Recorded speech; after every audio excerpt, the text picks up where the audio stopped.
Essayer de rendre ça excitant de comment notre monde va changer. Donc on s'est dit qu'il n'y avait pas assez de podcasts qui parlaient du sujet. Je suis quand même inquiet de jusqu'où ça va aller. Moi je suis un enfoiré, je m'en fous. Je sais, mec. Je gagne 2 parce qu'à Antistatique, le podcast qui vous accompagne dans un monde qui change. Voilà. Ben, on y est enfin. Enfin. Moi et Magid devant une caméra et un micro. Voilà, donc premier épisode, on va évidemment se présenter. Moi c'est Edouard, et Magid est là. Et on a voulu, en fait, suite à toutes nos conversations, commencer à partager ce qu'on sait sur ce qui se passe dans le monde. Donc, comme ça, vous avez un peu de background sur qui je suis aussi. Donc, Edouard Scrivener, anglais mais vivant en Belgique. Toujours passionné par la technologie, mais j'ai commencé dans le monde médical, avec l'intelligence artificielle, chose qui est fascinante, et aussi ça fait partie de la transformation de notre monde. Mais le monde médical était un peu plus brutal, on va dire. Être commercial dans ce monde-là est bien différent. Donc, j'ai switch et avec ma passion pour la technologie, je me suis tourné vers tout ce qui est SaaS, tout ce qui est canaux de vente digitaux, tout ce qui est fidélisation. Et je me retrouve ici avec mon collègue Magid à enregistrer pour une fois nos conversations. Vas-y Magid. Ouais, c'est une belle petite transition. Donc, c'est le premier enregistrement de podcast pour lequel on n'a pas encore de nom. Donc, on a eu l'idée il y a quelques semaines de se mettre autour d'un micro et de pouvoir échanger sur nos discussions qu'on a de manière informelle et qu'on a l'habitude sur lesquelles on a l'habitude d'échanger. Donc, je vais me présenter aussi. Donc, je m'appelle Magid Faris. Je travaille comme account manager chez Flix. Donc, ça fait une bonne quinzaine d'années que je suis dans le sales. J'ai commencé mon expérience, en tout cas l'expérience la plus fondatrice pour moi, ça a été Xerox. Mais ça date des années bisextiles, comme on dit. Donc voilà, puis après j'ai eu une expérience d'entrepreneur pendant 5 ans, donc j'ai développé ma boîte et voilà, je l'ai fait évoluer. Suite à ça, j'ai connu une faillite et donc j'ai fermé la boîte et je suis revenu dans le sales parce que c'était le domaine que je maîtrisais le mieux et au final, c'est celui que j'aime le plus. Par rapport au monde de l'entrepreneuriat, il faut un peu tout gérer quand on est entrepreneur, de la facturation à la compta, en passant par la vente, le marketing, les achats, etc. Et donc, il y avait des aspects que j'aimais beaucoup et des aspects que j'aimais beaucoup moins. Et donc, voilà, je suis revenu dans le monde du sales et depuis quelques années dans le SaaS, ce qui me plaît beaucoup parce que j'apprends énormément. Donc, voilà. On a décidé de faire ce podcast et de l'orienter sur la transformation. Comme vous l'avez compris, Edouard et moi, on a des parcours où on a dû se réadapter, bouger et évoluer. Et on se rend compte qu'en fait, c'est un perpétuel recommencement et qu'il faut être toujours prêt à se transformer, à bouger, à réagir. Et donc, on s'est dit qu'il n'y avait pas assez de podcasts qui parlaient du sujet. Et non, je suis d'accord, mais on a aussi 2 commerciaux qui travaillent dans le monde de la technologie. Et dès que moi je suis arrivé, parce que je travaille aussi chez Flix en tant que business dev, on a commencé à discuter vraiment autour de comment la vente fonctionne, comment on peut effectivement vendre notre produit, mais surtout qu'est-ce qu'on faisait tous les deux là chez Flix, comme Magid l'a expliqué. Il a lancé sa boîte, moi je viens du monde médical. Comment ça se fait qu'on se retrouve tous les deux là ?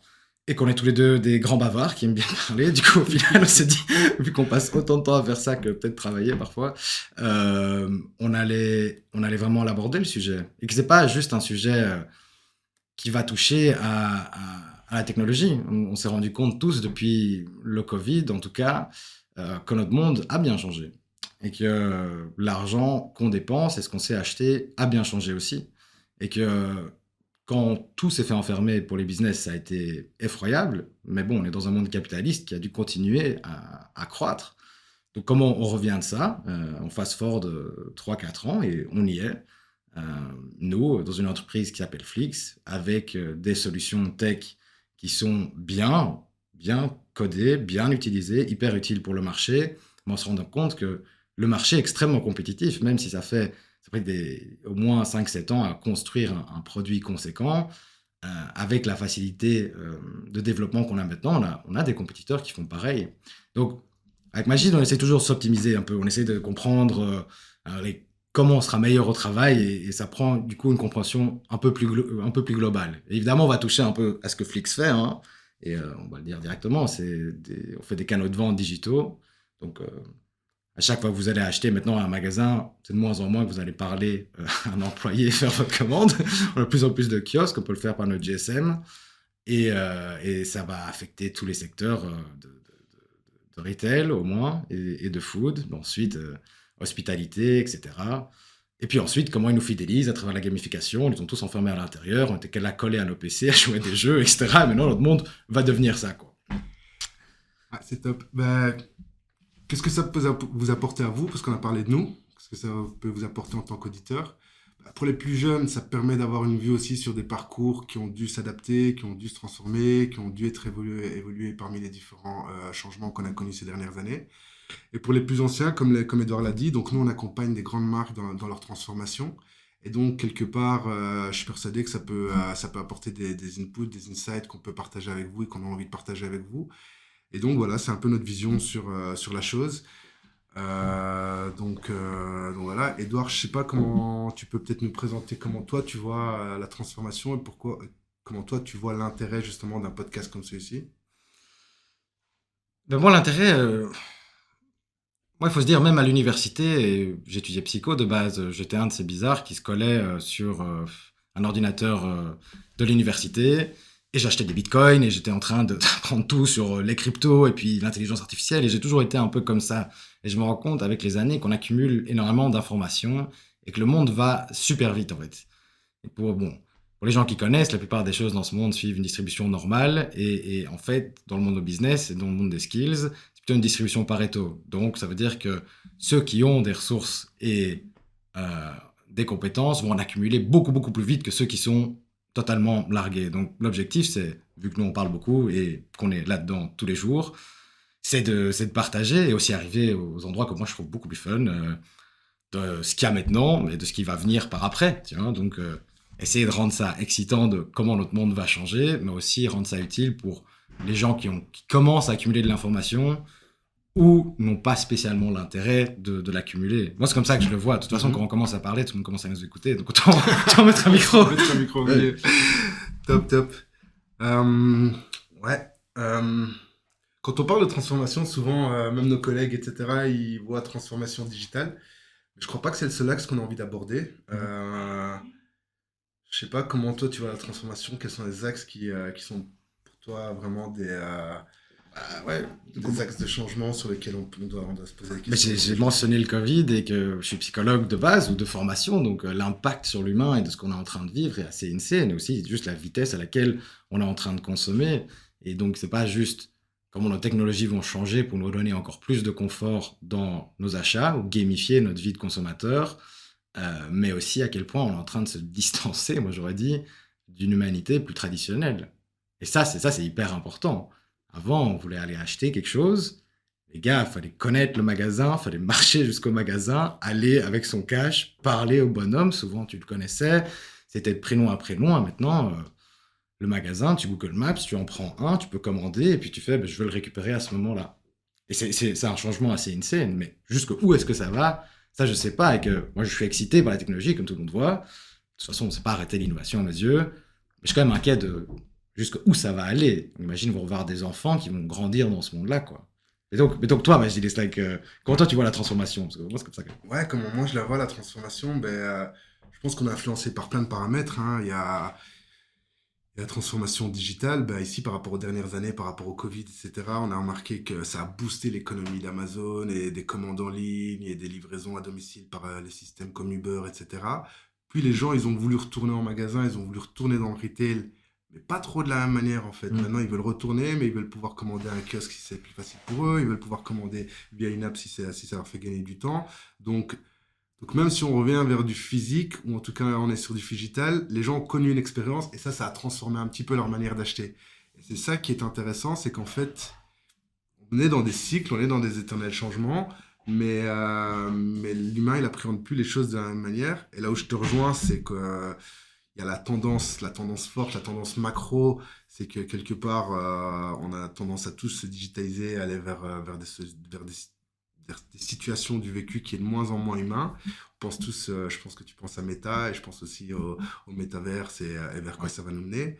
Justement, le but de ce podcast, c'est de vous accompagner et qu'on s'accompagne tous ensemble dans cette transition qu'on va vivre tous à longue échelle. Donc voilà, on espère que le podcast il va durer des années et qu'on pourra traverser ce changement ensemble. Mais il y a aussi le fait que les cycles ils sont de plus en plus courts. Le changement il est beaucoup plus rapide. En début d'année, on a eu l'inflation qui a impacté toute l'économie et l'économie de la tech de manière plus précise. Il y a encore un an ou deux, j'écoutais des podcasts, je regardais des revues, je regardais des magazines et la tendance était ouais, il faut lever des fonds, il faut cramer de l'argent parce que voilà, les techs, les startups, c'est ça. Aujourd'hui, on parle de rentabilité des d'EBITDA sur l'espace d'un an et demi ou 2 ans. Donc voilà, les cycles sont de plus en plus courts, les changements sont de plus en plus profonds aussi. On s'attend en tout cas à ce qu'il y ait des changements profonds sur la manière de consommer, la manière de vivre au jour le jour avec des choses comme le métaverse qui va arriver, l'intelligence artificielle, la crypto ou le Web3 qui à un moment va aussi sortir de la bulle dans laquelle il est actuellement. Et donc je crois que ça fait du sens de pouvoir échanger tous ensemble Oui. et d'essayer de se tenir un maximum au courant par rapport à Ouais, ça. comme ça on apprend tous. Mais c'est assez marrant ce que Magid dit, hein. C'est vraiment, avec le confinement, on était un peu obligé de prendre toutes ces nouvelles technologies. Et puis dès que ça s'est arrêté, oui, on a naturellement tendance à vouloir être plus humain. Mais bon, quand on a été confronté ou allez, exposé à un tel niveau de confort, allez, t'es avec tes 3 enfants, t'as goûté au kiosque une fois, t'as pas envie de te mettre dans la file où il y a 14 personnes. Donc il y a certaines choses qui vont rester.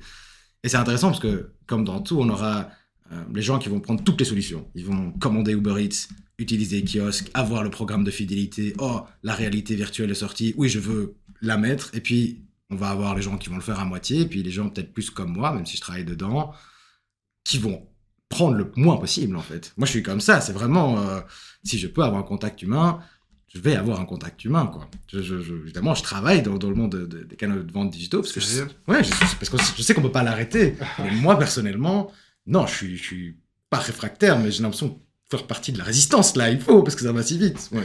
Moi, je suis un enfoiré, je m'en fous. Je sais, mec. Si je gagne 2 minutes en scannant le truc et en payant dans mon app et que je peux éviter de faire la caisse et de faire la file, Ouais. je le fais, quoi, et merci, au revoir, et je me casse. Donc ouais, c'est intéressant aussi qu'on ait des points de vue différents par rapport à ça. J'avoue que quand je suis dans l'action, je me dis pas que voilà, on est quand même dans un changement qui est plus grand, etc. Donc ouais, je suis un peu faible par rapport à ça.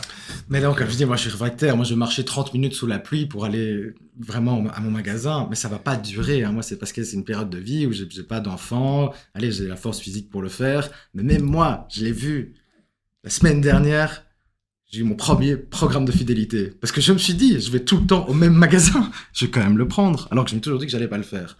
Donc c'est en mode, l'innovation, on ne pourra pas l'arrêter. Et c'est à quel point on peut être au courant pour les professionnels. Et du coup, être les meilleurs qu'on peut, avoir le plus de compétences, comprendre le jargon, comprendre plutôt les architectures, les écosystèmes qu'on a pour nos solutions digitaux.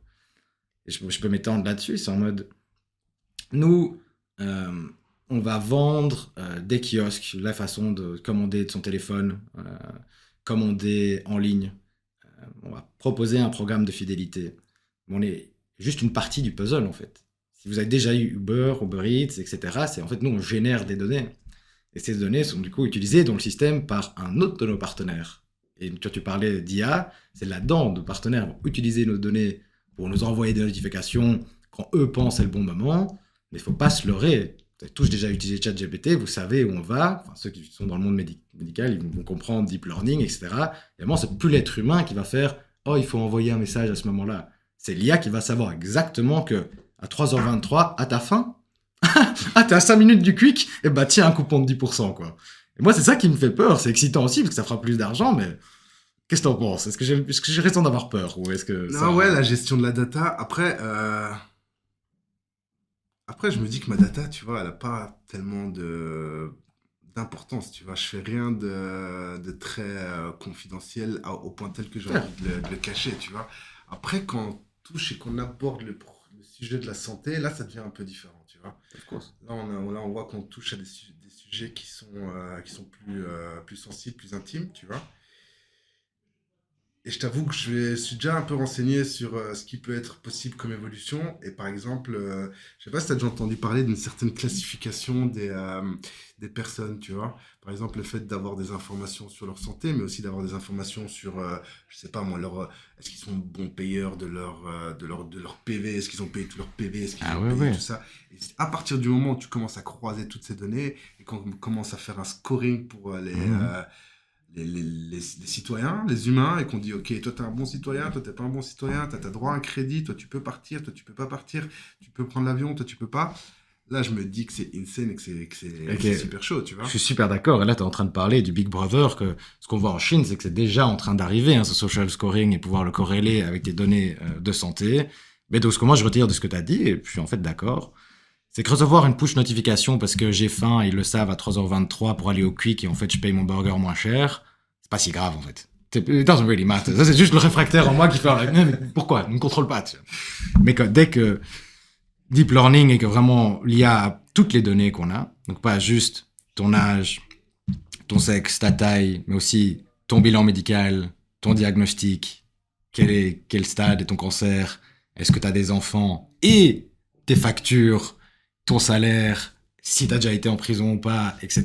Imagine hein, le délire Black Mirror de les bons citoyens, ils ont droit à des ristournes et des bons coupons, et les mauvais, on les écarte totalement, quoi. Ça donne un pouvoir que personne ne pourrait imaginer. Hein. Enfin, et le problème, c'est que ça s'insinue de manière très subtile, dans le sens où, allez, comme je viens de te dire, je m'en fous des coupons par rapport à ce que je consomme, ce que j'achète, etc., tu vois. Mais je suis en train de me dire, en fait, je suis consommateur, je fume des cigarettes, donc voilà, ils savent le voir.